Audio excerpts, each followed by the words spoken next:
여러분 안녕하십니까. 책사TV 책사입니다. 오늘 오랜만에 영상 드리네요.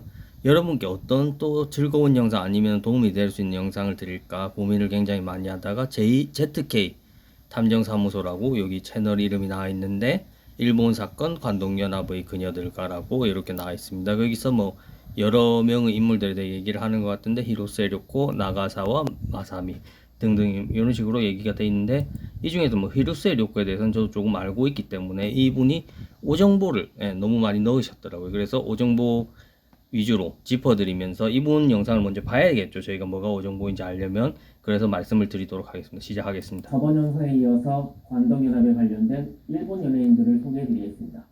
제일 먼저 소개해드릴 연예인은 히로세 료코입니다. 나오죠, 히로세 료코라고. 1980년생으로 일본 문화에 관심이 있는 30, 40... 자, 여기서부터 이제 틀렸던 부분인데요.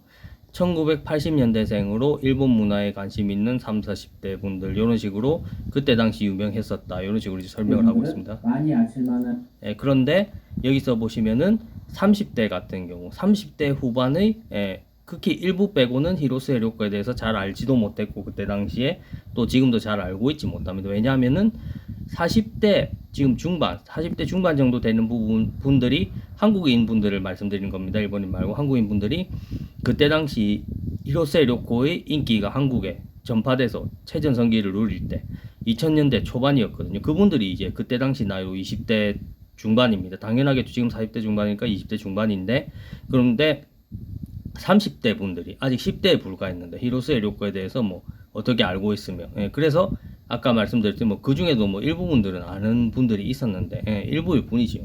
그래서 알 수가 없었기 때문에 30대들이 히로세 료코의 팬들이 많았다. 이거는 말이 안 되는 소리고 지금 30대는 더더욱 말이 안 되는 소리겠죠. 료코는 아까 영상이 처음 나왔을 때 1980년대생으로 나이가 아주 많은 이제 배우인데 사람들이 이제 추억 속에서 물론 지금도 이제 간간히 활동은 하고 있습니다.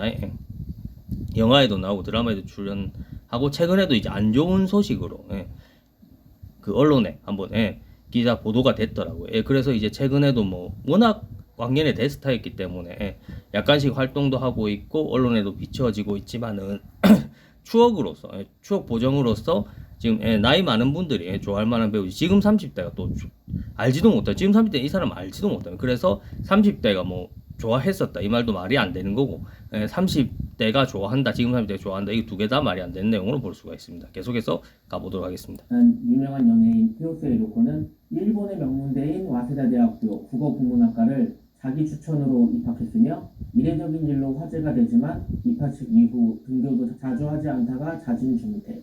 당시는 지금처럼 일본과 문화교류가 활발하지 않아 한국 팬들에게는 별로 타격이 없었지만 일본에서는 열심히 공부한 사람을 바보 취급하는 거라며 엄청나게 비판받았다고. 자 봅시다. 자기 마음대로 이제 자기 주관적인 주장으로 지어내서 당시 상황을 알지도 못하면서 히로세 료코가 자기 추천 전형으로 와세다 대학에 합격했고 그래서 나중에 중퇴를 합니다. 료코는 졸업 못했습니다. 그리고 거기에 대해서 이제 비판을 받았다는 게 한국에 알려져 있지 않았기 때문에 한국 팬덤에는 영향을 주지 않았다. 자기 이제 주관적인 주장일 뿐이며 당시 료코 팬들 중에서 그 사실을 모르는 사람은 없었으며 당시 이제 다음 카페온이나 다음 카페가 엄청나게 지금 다음 카페 그때 비하면은 엄청나게 죽은 겁니다. 엄청나게 활성화됐던 시절. 그럴 수밖에 없는 게 지금 그때 카카오톡 있지만은 그때는 카카오톡도 없었고 그때는 유튜브도 없었던 시절이면 구글은 검색기 역할밖에 못했고 네이버도 네이버 지식인 해서 거의 검색기 비슷한 역할. 커뮤니티가 활성화될 수 있는 곳은 다음 카페밖에 없어요. 거기서 이제 료코 큰 팬카페가 있었는데 거기 사람들은 다 알고 있었습니다. 료코가 이런 일이 있었다는 거를. 그래서 이 사람은 이제 주관적인 주장이죠. 자기가 정확히 알지 못하면서 자기 마음대로 이렇게 영상을 만들어 놓은 거죠. 합니다. 연예인이었으나 연기 관련이나 연예 활동과 전혀 관련 없는 국문학과를 입학했으니 말이죠. 이 료코의 인기가 한국에서도 얼마나 대단했냐 하면 한국에서는 1998년부터 일본 대중문화를 강제적으로 개방합니다.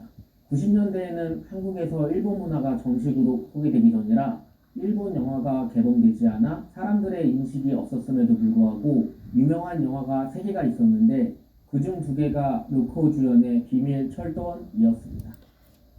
자, 이 사람이 료코가 유명해진 계기가 비밀과 이제 철도원이다 이렇게 얘기를 하는데 료코는 최전성기 때 일본의 얼굴이라 불릴 정도의 여배우였습니다. 그냥 조금 유명했거나 그냥 조금 인기가 있었던 게 아니고 우리나라 같으면은 전성기 전지현이나 전성기 뭐 김태 이런 배우로도 설명이 안 되고 뭐 전성기 이승연이라든가 공중파 독점 시절 있잖아요. 시청률 막 40% 넘게 나오고 전성기 최진실 요 정도의 최진실도 거의 진짜 인기 면에서 독재 비슷하게 했잖아요. 최전성기 기준으로 말씀드리면 최전성기 때 그 정도 돼야지 료코는 비교가 됩니다. 그래서 90년대 드라마와 영화 이쪽 부분에서는 90년대 최대의 아이돌이라고 불릴 정도인데 일본에서 이 아까 말씀드렸듯이 비밀과 철도원으로 어느 정도 인지도는 얻었겠죠. 이런 자리까지 올라갈 수 있었던 게 아니고 노지마 신지라는 천재 드라마 작가가 있습니다.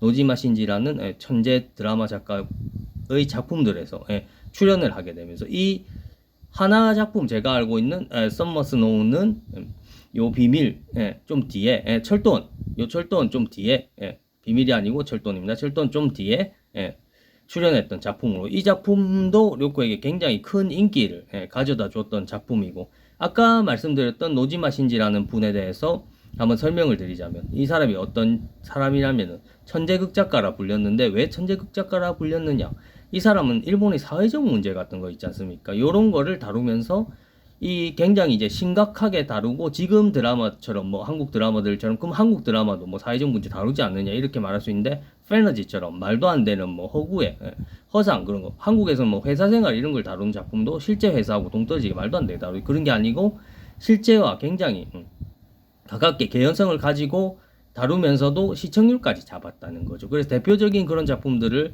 대봐라 이러면은 인간 실격이라는 작품이 있는데 이 스토리가 뭐냐면은 일본에는 입시가 있습니다. 입시가 있어서 명문 중학교, 명문 고등학교가 있는데 이 중에서 이제 명문 고등학교를 간 아들이 이지메가 일본의 사회에서 굉장히 심각한 문제 아닙니까? 이지메를 당해서 죽게 됩니다. 그래서 아버지가 아들의 가해자들한테 복수를 하고 그런데 끝에는 이제 아버지가 복수를 했기 때문에 법적 처벌을 받는다. 요런 내용입니다. 요런 내용으로도 드라마를 만들었던 진짜 뭐 시청률을 가지고 경쟁해야 되는 게 어느 나라 어느 방송사나 똑같은 일이잖아요. 근데 이런 물론 그때의 팬들은 지금보다 이제 사고 같은 게 그냥 사회 문제에 대한 성숙한 인식이라든가 깊이 있는 뭐 인식이라든가 이런 부분에서 좀 더 나았던 게 사실이지만 그렇다 해도 이런 모험을 걸었다는 것 자체가 참 대단하다고 보고 흥행까지 어느 정도 이상 잡았다는 것 자체가 그래서 이제 천재라고 불리는 원인이 아닐까 생각합니다. 그래서 이 사람 작품에 히로세 료코가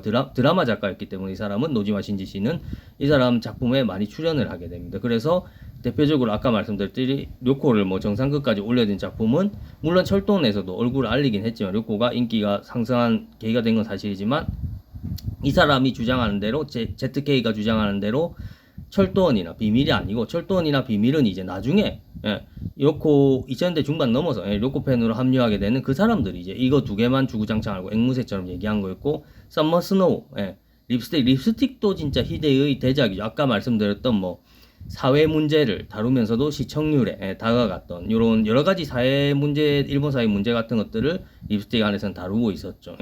요런 작품들을 통해서 료코는 뭐 일본의 얼굴이라고 할 수 있을 정도의 여배우가 되고 또 그 자리를 이제 유지해 나갔던 겁니다. 그래서 철도원 다시 말씀드리지만 철도원 비밀은 료코의 비밀 같은 경우는 특히 료코의 인기를 뭐 유지해 나간다 이 정도의 작품에 불과했지 뭐 이거를 통해서 료코가 스타덤에 올라 한국에서든 일본에서든 마찬가지입니다. 아까 제가 말씀드렸던 썸머 스노우나 립스틱 같은 경우 뒤에 이제 좀 더 뒤에 찍었던 게 모토카레조 드라마 이런 것들은 그때 당시 지금이 아니고 2003년도 당시 한국 팬들이 다 봤습니다. 그 작품들 광고나 뭐 홍보를 본 게 아니고 작품 전체를 다 봤다고요.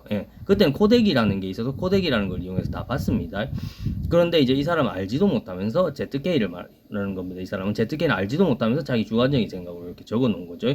그리고 한마디 더 말씀드리자면 철도원에서 국민 배우 다카쿠라 켄 이 사람이 더 부각이 됐지 이 영화에서는 료코는 이제 죽은 딸 역할이잖아요. 죽은 딸 역할로서 조연급이라고 엄밀히 말하면 이제 저도 뭐 료코 한때 팬이기도 했지만은 조연급이라고 말할 수 있지 료코가 주연인 영화도 아닙니다. 심지어 철도는 그래서 이런 부분에 대해서 정확히 설명을 해야 되는데 이 사람은 뭐 지식 부족이겠죠. 당연히 지식 부족으로 제대로 이제 설명을 하지 못했다. 이런 게 왜 중요하자면 이게 뭐 우리의 시대사 그때 당시 90년대 말에서 2000년대 초반이잖아요. 초반의 뭐 일본 연예 문화 역사, 연예 문화사, 이런 거 연구 자료가 될 수도 있는데 시간이 지나서 흐르면은 시간이 흘러서 지나가면 근데 이런 부분에 대해서 이제 정확하지 못하고 오정보를 전달하고 있다는 것에 대해서 상당히 안타깝게 생각을 합니다. 그래서 이 영상을 제작하게 되었습니다. 시청해주셔서 감사합니다.